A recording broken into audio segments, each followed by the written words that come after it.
Are you looking for a new career? Do you like the idea of helping farmers and ranchers across the United States produce the food, fiber, and fuel that keeps our nation on the go? From research and development, logistics, accounting, manufacturing, agronomy, sales, and IT, there's a good chance that we have a career that might be a fit for you. Check out the current openings by clicking on careers at helenaagra.com. Hello and welcome to FieldLink. I'm your host, Bill Smith. When working with growers across the nation, the Helena team has an agronomy-first approach.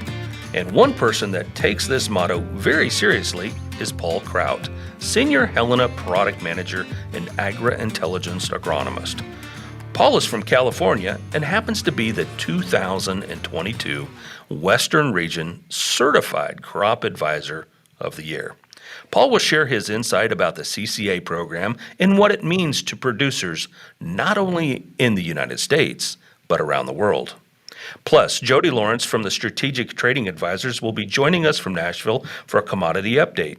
In this episode, Jody will discuss the impact of low water levels in the Mississippi River, plus bring us up to speed with the planting progress in Brazil.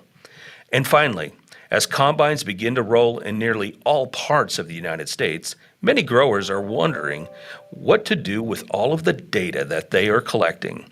Alan Melton is a Helena Agri-Intelligence Manager from Mississippi, and he will share how Helena is incorporating TruYield from Agri-Intelligence into their growers' programs to simplify and help make better production decisions for next year's crop. Stay tuned for this episode of FieldLink. And welcome back to FieldLink. And the Certified Crop Advisor Program is a very important program that has been introduced into the agriculture community for many, many years. And this year joining us is the 2022 Western Region CCA Certified Crop Advisor of the Year, Paul Crout from Templeton, California. Paul, congratulations and welcome to FieldLink. Thanks a lot, Bill. It was a tremendous honor to be recognized this year for that award. Being selected among almost 1,400 of my peers, and I didn't even know I was nominated until I got a call saying that I had won, and it was just it was pretty awesome to be recognized, because to me, CCAs are a real important part of where I've gone in my career and where I see opportunities in agriculture in California going forward. So it was a tremendous honor. Well, that's really awesome, Paul. And to clarify, you're the Western Region CCA of the Year, which includes the state of California as well as Arizona. And you referenced it, over 1,400 certified crop advisors, and that's really one heck of an honor. It is, and I just considering and knowing who my peers are and it sounds like a lot of people, but it's really a small industry and a small group, because it is a fairly difficult certification to get. So we're a small community, and it's pretty awesome to be recognized. So, Paul, let's talk a little bit about CCA, Certified Crop Advisors. Tell us a little bit about the process to become certified. What does it take to become CCA certified? Well, it is, as I mentioned, it's a fairly rigorous process. It's basically a 3-step process. There's 2 I would consider rigorous exams, to demonstrate, knowledge in a wide variety of agronomic topics, from soil to water to pest management to fertility.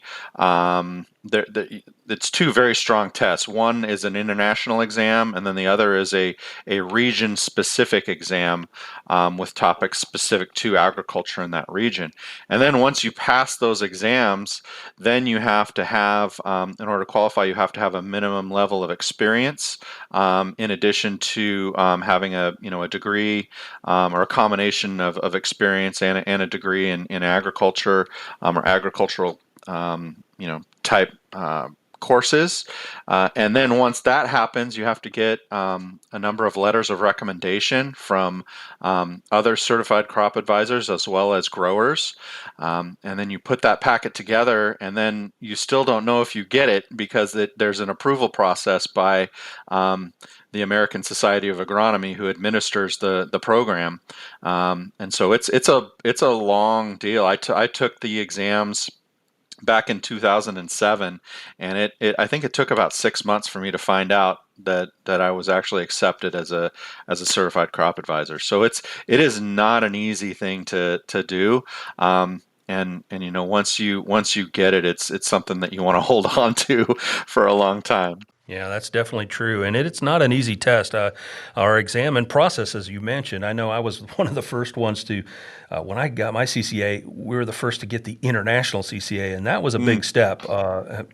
A long time ago. I don't want to even say how long ago, but maintaining that is very challenging. I think that's the other part too that a lot of maybe listeners don't understand about the CCA. It's not just one test, one and done.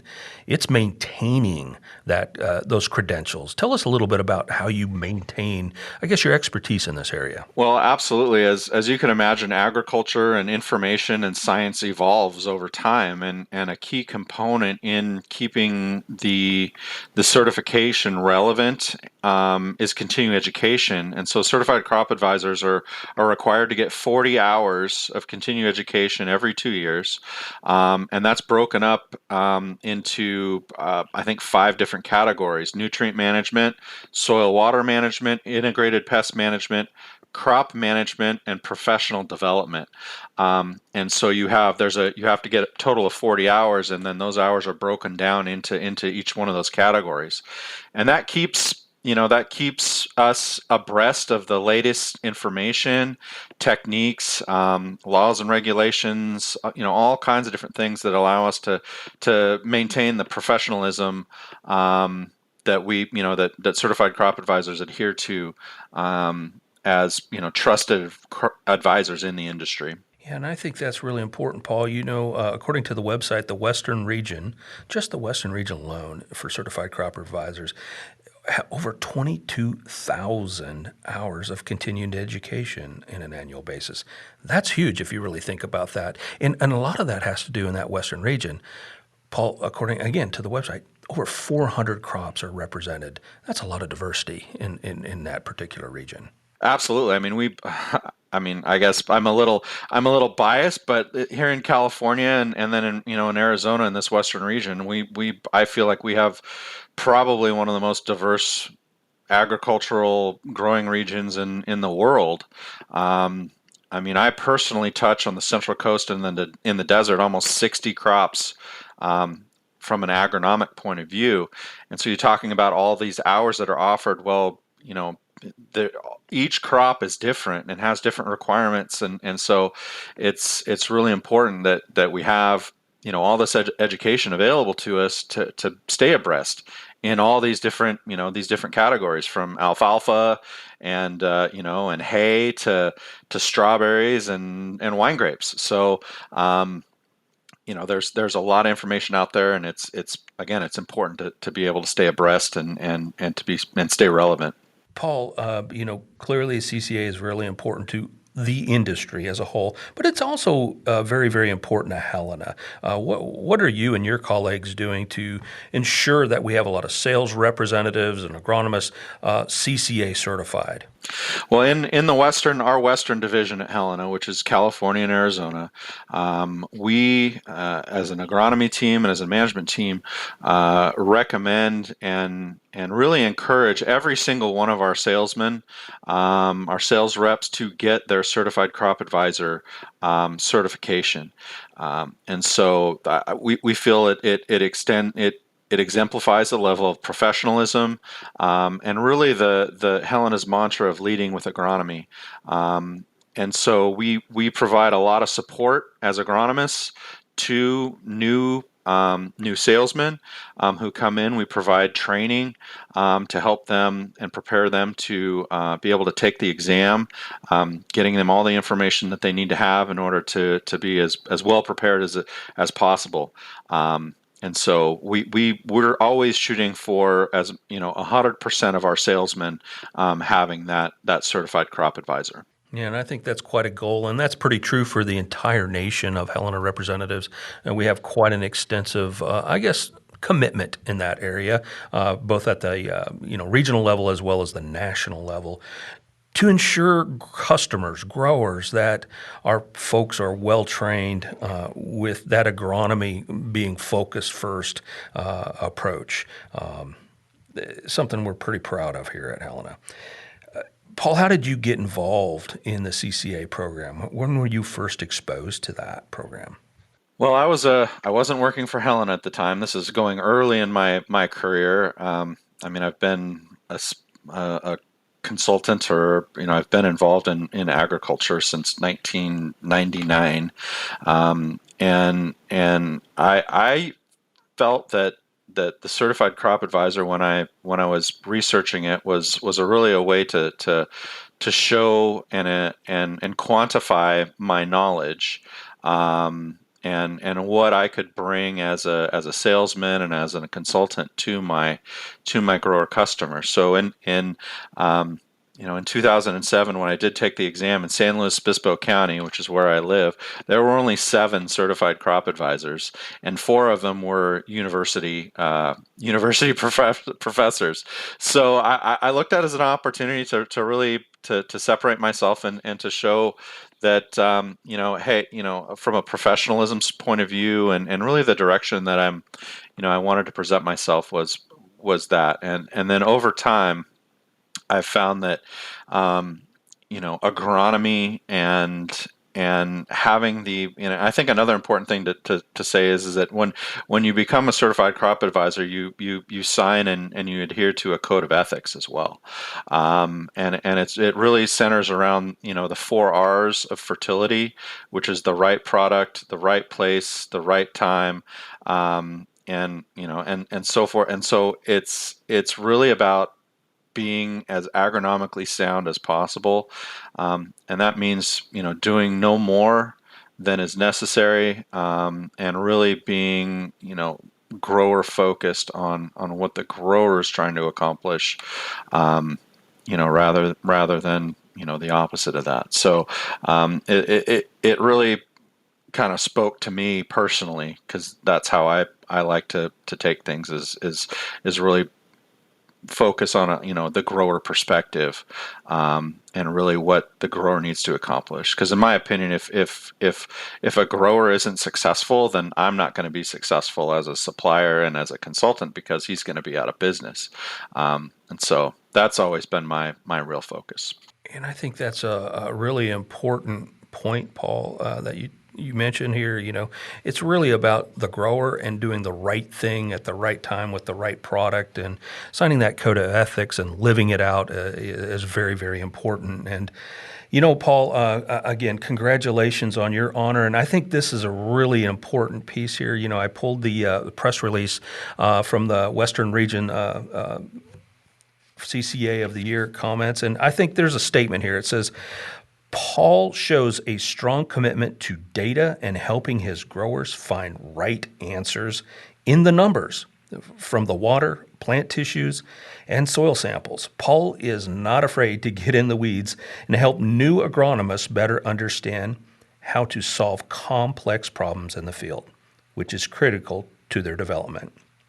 For these reasons, Paul Crout is the CCA of the Year for 22 in the Western Region. And that comes from the board chair of the Western Region Certified Crop Advisors. And I think that's quite a statement, Paul, and I think that really sums up you and some of your commitment to not just growers, but also to your colleagues. Absolutely. I mean, I've transitioned in my career now where I'm more, I like to consider myself more of a mentor than an advisor in a lot of cases, and I think that when I think about Helena, and I think about the company that I work for right now, is the fact that those values are shared in the company, as well as by the salesmen and all the people who are in the company. And so that direction, I think, and this award kind of reflects where Helena as a company approaches agriculture, and approaches consulting and supporting our customers. So yeah, it was it's pretty nice. But I'm definitely a data nerd, and if the numbers don't match what I'm seeing in the field and everything, then again, it's all about data and science and really following following the numbers and following the science. So that's my kind of my focus, and it always will be. So Well, that's really awesome, Paul. We want to thank you for all that you do for agriculture, especially in the West, but also helping those young people and new folks that are entering into our industry and pointing them in the right direction, and your commitment to the certified crop advisor program, especially in the West. And Paul Crout, thanks for joining us today from Templeton, California. And congratulations on being named the 2022 Western Region CCA of the Year. Bill, thank you very much. Appreciate it.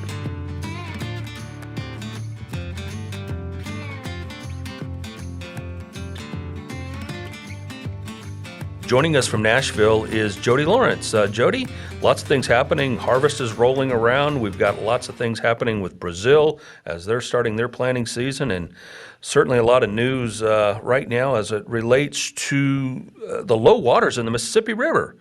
Jody, welcome to FieldLink.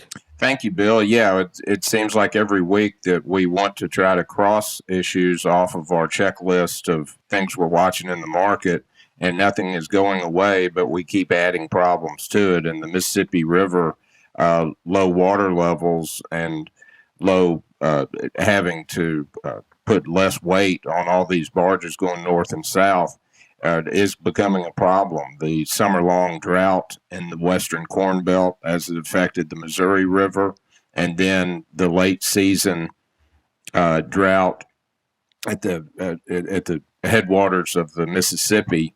You've got a situation. This is the lowest the Mississippi's been since 2012, and that we know that was the worst drought that we've had. That was a millennial drought, I guess. But with this, it brings in two sets of problems. Basis for the farmer has fallen precipitously because they can't move as much grain as normal. And on the back end of this, you get everybody setting up for the spring season to try to move all that fertilizer from Port New Orleans and every place else in the Gulf up the Mississippi. It becomes an even larger logistical nightmare than what we normally see and what we've seen over the last few years with COVID-induced things and supply shortages. So the Mississippi River drought and the low water levels are just another issue on the list right now. Yeah, definitely terrible timing as we get into the fall harvest.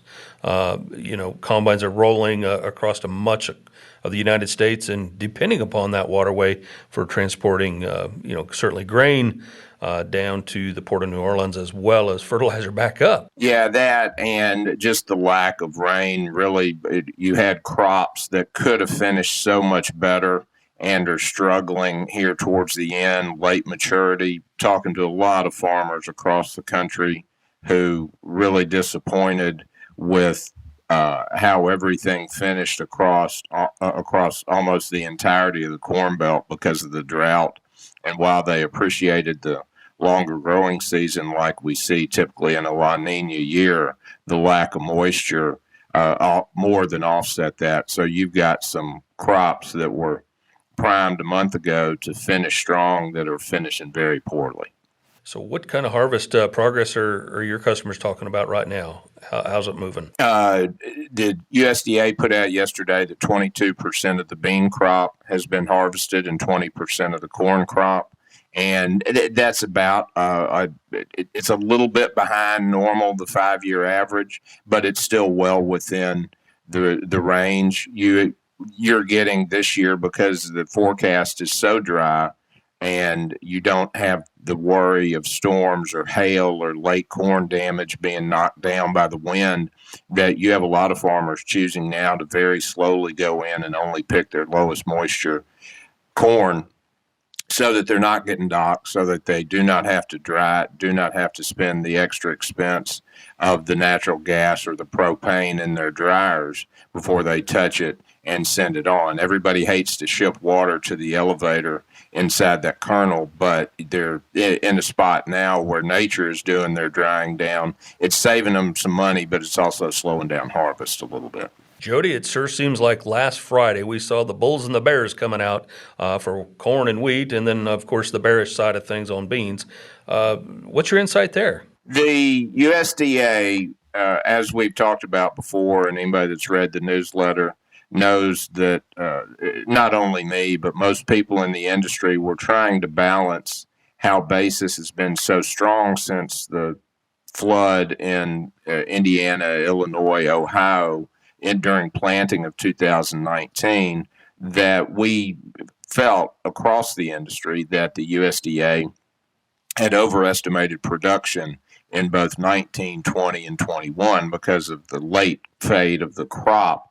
They had it initially much higher. In each successive report, they cut the yield, but never quite caught up to where basis levels were. And what we saw in Friday's report was really the first effort in a while where the USDA is saying, okay, yeah, we're probably, a half a bushel and a half over the years. And they're not just going to come in and sweep off, 400 or 500 million bushels of corn. We'll just stay on corn for a second.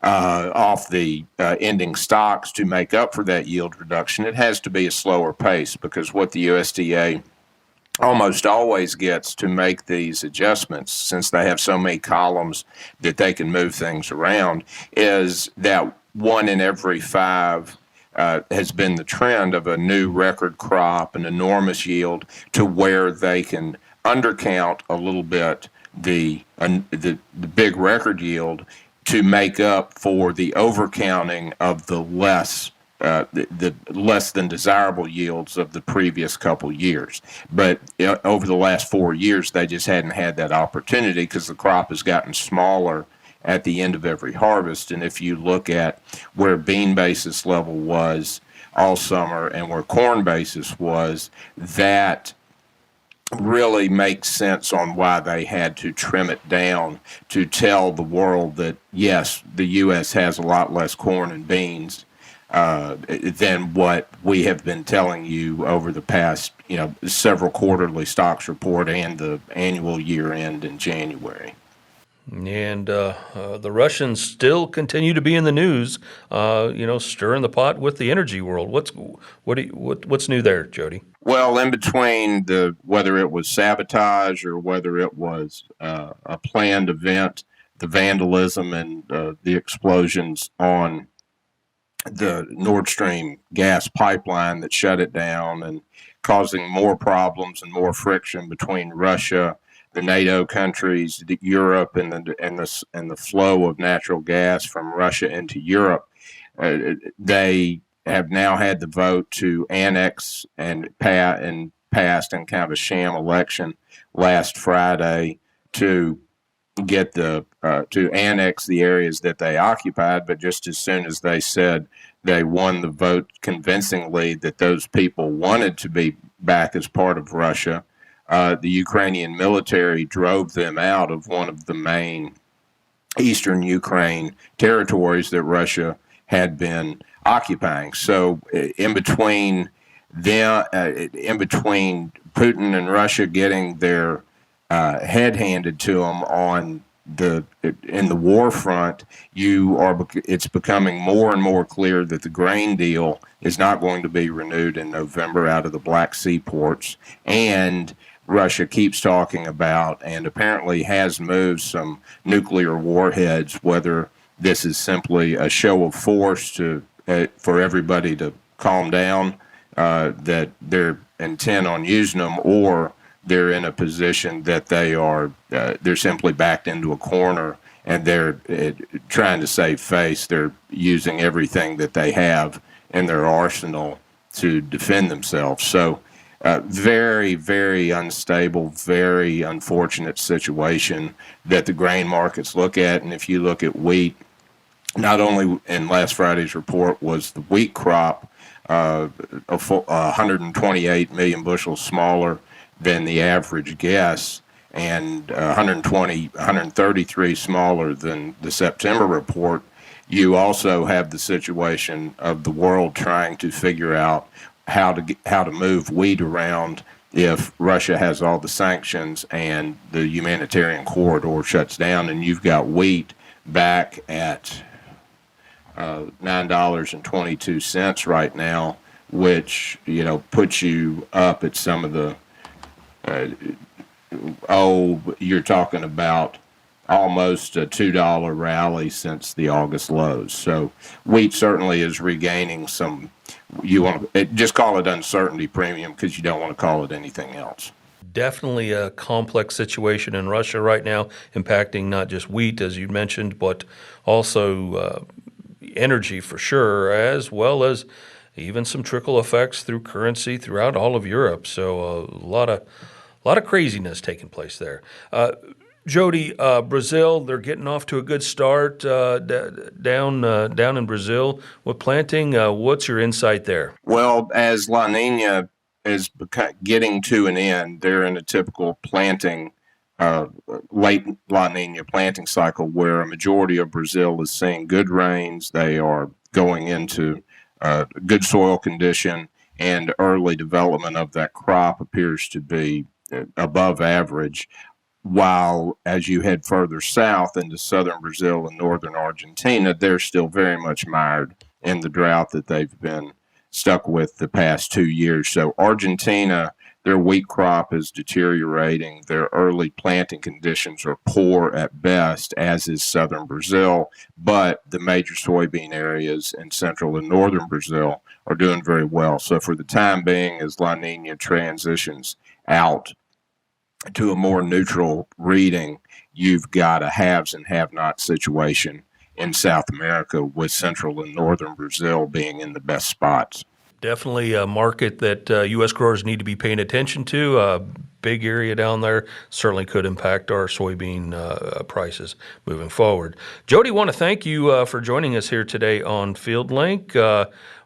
Any last-minute comments? The only thing is that crude oil has bounced sharply, and because OPEC did not want to see crude oil below $85 a barrel. They will be meeting within the next week to decide to almost make a historic barrel per day production cut of 1 million barrels per day. And if that happens, you're back down here in a spot where 325 diesel futures is going to be the low end of the range, and we know that it can spike from here because if what's going to happen in the world if the inflation numbers taper off enough and the U.S. Federal Reserve quits raising rates, then you're going to see reinflation of everything, and that's going to be led by crude oil in the energy market. So hedge some diesel fuel every opportunity you get when you see a price that works for your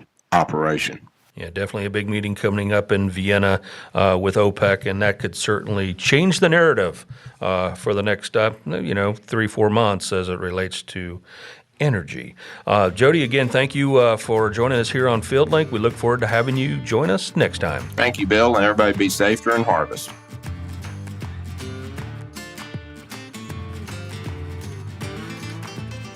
And welcome back to FieldLink. I'm your host, Bill Smith. Joining us today from the Southern Business Unit in Helena is Alan Melton. Alan is an Agri-Intelligence Information Specialist, Manager rather, for the Southern Business Unit. Alan, welcome to FieldLink. Thank you, Bill. Good to be here. Awesome. It's great to have you here today, Alan. You know, harvest is upon us. We got a lot of things happening across the country as, the combines start up. But before we deep dive into what's going on out in the field, tell us a little bit more about you and your role at Helena. So I've been with Helena now this is going into my 15th season. I started out at a location where I was an Agri-Intelligence representative in Greenwood, Mississippi. After that, I had the opportunity to move into what we call an Agri-Intelligence information specialist role, covering the territory. And then for the past 6 years, I've been doing my best to lead our Agri-Intelligence team across the Southern Business Unit. I have a team of of 7 guys across the SBU covering divisional territories that help promote and represent and support all things agri-intelligence for each one of the locations, more specifically the salesmen and the agri-intelligence representatives at the branch level. So, Alan, tell us a little bit about Agri-Intelligence. Not all of our listeners are really familiar with Agri-Intelligence from Helena. So Agri-Intelligence is Helena's approach to precision agriculture, and up under that Agri-Intelligence umbrella are a host of different products where the high-level approach is the process of collecting data, analyzing it, disseminating it, and using that information from a standpoint that can help bring a customer a benefit on his farm. Okay, great. And as we mentioned earlier, harvest is upon us. Combines are rolling around. Give us a report. What's kind of happening across the geography that you work in right now? Well, overall, yields are decent. It seems like where we got rain, it's looking really good. Yep. And where it was dry, of course, it's not looking so good. Sure. So it's going to be somewhat of a mediocre yield year. But overall, high spirits, high hopes, and still a lot of opportunity out there. Yeah, you definitely had some areas, the geography that you covered, mentioned New Mexico, Western Texas, pretty tough out west this year, but you also had some pretty decent areas too where you had some nice rains. We did. Where we got rain, very good yields thus far. That's awesome. So, as growers are getting ready, and many are in the middle of harvest, what are some things, some tips from a precision data standpoint that they could consider, taking a look at? I think one of the biggest things to highlight during this time of the year is just overall paying attention to yield data. Mm-hmm. There's a lot of benefit to yield data, and of course you have to be invested somewhat into the concept of precision agriculture before yield data is really any benefit to you other than just a pretty map, and that's kind of where we come into play with Agri-Intelligence. Yeah, it's more than a pretty map. It's collecting that data and ensuring that your monitors are all teed up and calibrated. That's a very, very important piece there. That's right, and we do have a lot of very good professionals at every location in the Southern Business Unit that is well equipped and trained on many different models and makes of combines and cotton harvesters that can help our customers get those calibrations correct and get ready to start receiving that data. And I think that's a really important point. Having those boots on the ground, and we have a number of them across the country, well over a couple hundred folks that wake up every day and help growers, manage that side of the business. That's right. The heroes behind the curtain is what I call them. Yeah, that's a really important factor in this. So TruYield, as growers are, navigating through the fields right now, collecting data, tell us a little bit more about this platform called TruYield and what it really means to them. Well, TruYield is basically our proprietary approach to yield data processing. Anybody can take some raw yield data and, again, make a pretty map with it. Sure. But where we differentiate ourselves is with our proprietary product called TruYield. And it has multiple different layers and functionalities to it, but the bigger concept is you have to ask yourself that question, what do I want to do with this raw data? Mm-hmm. And so what we do is we take that information once it's calibrated, because garbage in, garbage out is the scenario we're working with in terms of yield data. But we can take that information and do a host of different things with it. Some of the primary things that we do with it, obviously, is once we process it, we can actually take that information and correlate it back to our high ground soil sampling. Okay. And what that does is yield data in itself is basically just a customer's profit and loss sheet at the end of the year. And so you're never going to run into a scenario where we record yield data where it's solid green. Mm-hmm. There's always bad spots in a field. And so what we do is we want to take those maps and that data, and we want to correlate it back to our soil sampling information so that we can figure out whether or not is this a fertility problem that's limiting yield in a certain area, or is it a fertility contributing problem? Is what we're doing working? And it gives us the capabilities of really diving deep into that information and being able to help those customers understand what's working, what's not working, and what potential changes we need to make or adjustments we need to make in the future to help alleviate those red areas, because that's the ultimate goal. Right. How do we take those red areas and move them up? And in a market like what we're in right now with a high input market, Sure. Prices where they are with everything, pinching pennies with fertilizer and all that, it really takes all sets of information to be able to help him make that financial decision at the beginning of the year when he's trying to figure out where to put his dollars. That yield map is one of the most precious pieces of information we can put our hands on in order to help him make that decision, because it's the foundation of where we start and working with all the other data sets housed within our whole farm offer. And I think you bring up a really good point. TruYield is the, I guess, the final report card, but it's also the beginning. Right. The beginning for a grower who may not have really dived all the way in. That's right. But it's a great place to start to identify, is there a potential issue here? Where am I doing well? Where can I maybe reallocate some resources for other inputs down the road? And to your point, the red areas. Or maybe it has nothing to do with fertility. Right. Maybe it's a deer issue. Maybe it's an irrigation issue. Maybe it's something that has nothing to do with fertility, but it can help you better understand what's going on in your field. Exactly. But to your point, without that information, it's very, very hard to figure out and pinpoint what's going on here and how can we help.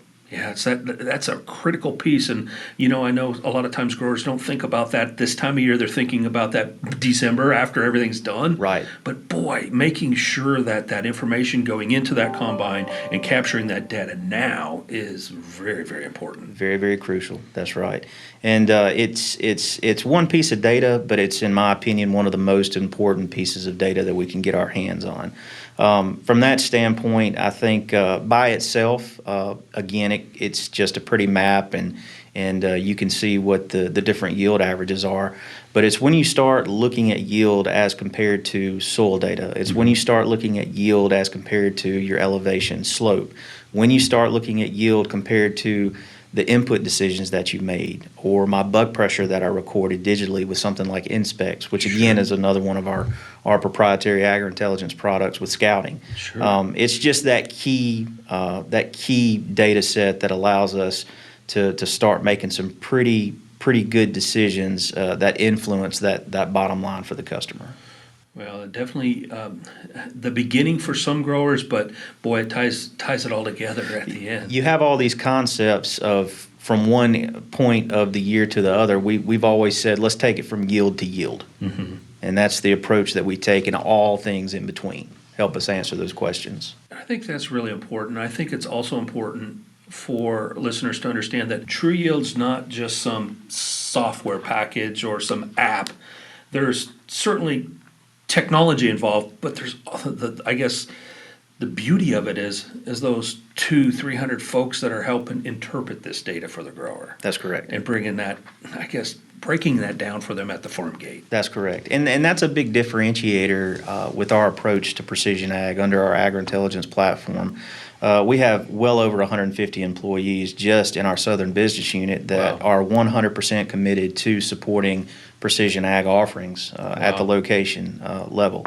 They are day in and day out committed, and that's all they worry about, and they do a fantastic job of taking this information, looking at it, crunching it with the help of product managers, looking at it with the help of agronomists and other Agri-Intelligence representatives to really hone in all three of the professional approach support that we have out in the field to bring an answer for the salesman and for our customer.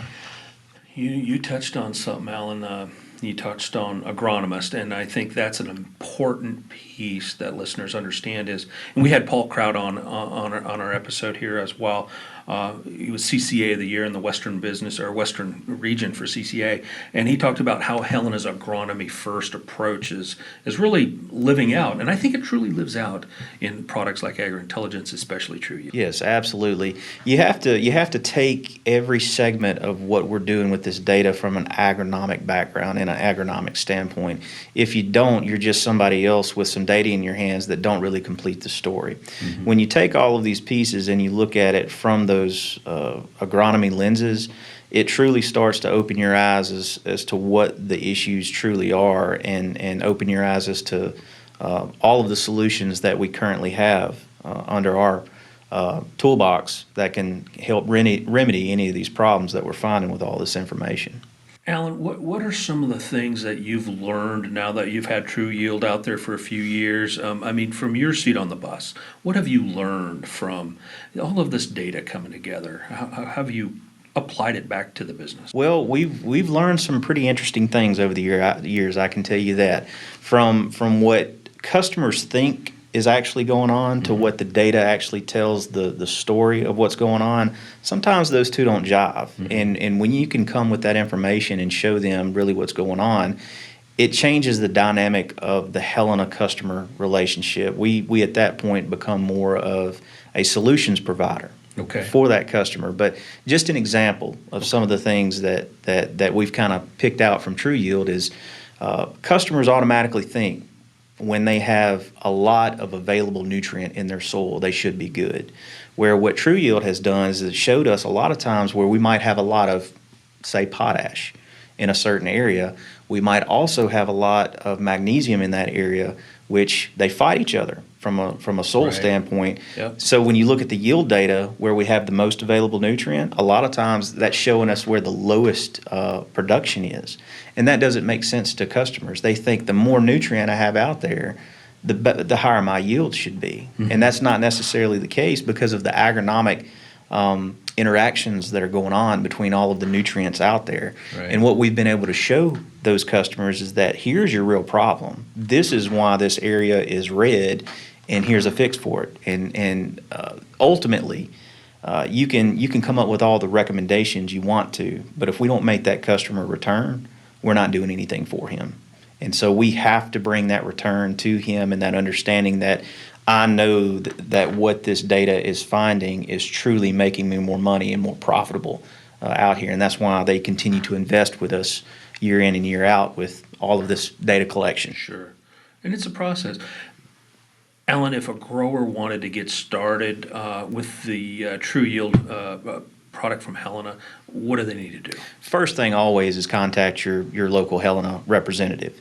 Next step is we can come out and assess your equipment, make sure you have everything that you need in order to accurately record all of your data, and we can get our hands on it and do what we need to do with it. Is there anything special they need? Yes, when you're talking about being able to record, you absolutely have to have a combine or a cotton picker of the age that is digitally equipped to record this. And most of your machines are coming from the factory equipped already. But you absolutely have to have a GPS globe, and you have to have a monitor inside that system. And we can help install that. We can actually help work with your local equipment provider to see what they have and what you need and work with them. We've done that for years, basically becoming that liaison between that customer and anybody else to get you what you need in order to record this. So, but first step, as always, reach out to your local Helena representative. Yeah, absolutely. Always start with that Helena representative. They'll put you in the right direction, get you aligned with the Agri-Intelligence folks. Correct. To help guide that. Back to equipment a little bit, though. TruYield is really what I like to call colorblind, correct? Correct. John Deere, Case, whatever it may be, we have the ability to work with pretty much everything. That's it, and not only TruYield, but everything that we've done in terms of development with Agri-Intelligence is 100% colorblind. Yeah. We have preferred vendors and people that we work with, and it's not so much silos anymore as it used to be. Everybody's pretty well open to sharing their file formats, and we're able to incorporate that into our software and use any data set that's out there. So walk us through, after that grower would reach out to their Helena representative, ensure the equipment's right, then what? So once we have figured all that out, then we can come out there. Our Agri-Intelligence representative can come out there and show you how to calibrate it by crop, keep it calibrated, make sure we can train you on how to accurately store that information. We can actually work with all the different telemetry providers, people who have wireless data transfer. We have a relationship with John Deere. We have a relationship with Climate Field View. Basically, anybody that's out there, we have a relationship and an API tie-in back to our AI 360 software that allows that information to flow. And once that comes in, we take it from there. And so we will work with that customer to get any other intangible information that we will need in order to complete what it is we do with TruYield, but it's become pretty seamless. It used to be we physically had to go out there and collect everything. Sure. Now it's not the case. Technology has advanced to the point to where we can very efficiently, without bugging the customer, Right. go out there and collect this information and do what we do best with it. Yeah, I think that's amazing to see how quickly this technology has advanced, how convenient and easy really it is for a grower. That's right. The biggest step is picking up that phone and making that first call. Absolutely. Awesome. Alan, Melton, anything else on TruYield that you can think of today? Well, I think just the overall concept and understanding of just how important yield data is. Most customers, they do have a monitor, they do have combines and cotton pickers that are able to record. I highly encourage everybody to do everything they can do to record that information, because it's the key to the city. Sure. It's the starting and the ending point, as you said earlier, and it's imperative that in order for us to do the best job we can do in Yep. terms of being a service provider and a solutions provider, that data set is very important. So I just encourage anybody that's not currently recording yield or thinks they have a piece of equipment that's, quote, too old. Sure. There are so many different options out there nowadays to get you up to speed to where we can physically get that data and use it together. And I keep coming back to the people on the boots on the ground. You know, sometimes for some folks, this area may feel overwhelming. And Right. that's exactly why Helena's made the investment into putting the boots on the ground, the people that help guide you through this particular area. Absolutely. We have, again, some of the best people that are out there right now, and they're extremely gifted. They're extremely focused and extremely committed to what they do day in, day out of making sure this information is right, making sure that it's analyzed at every direction, more specifically the agronomic direction, Yeah. and then making it, putting it in a format to where people can understand it and use it, because that's the key that's missing with so many other offers that are out there. Is you got to be able to use this information. Yeah, there's a lot of, I guess, chatter of folks that may live on this coast or that coast that can pull data, but if you can't interpret it, if you don't have the ability to, look through it from a grower's perspective, like a lot of your folks do, that's a different story altogether. It's kind of pointless It really if you is. think about it. Yeah. If you're not bringing anything but a pretty map to the table, Yeah. you're not really doing too much. Well, Alan, Melton, thank you for all that you do for Helena and for our customers, growers across the country, especially in the Southern Business Unit, and your counterparts too, for that matter, across the entire nation. And folks are interested in TruYield, certainly reach out to your Helena representative to learn more about this technology brought to you by Helena and the Agri-Intelligence team. Alan, thanks for joining us here on FieldLink. Yes, sir. Thank you, Bill. Thank you for joining us today for this episode of FieldLink. To learn more about Helena, check out our website at helenaagra.com or contact your local Helena representative.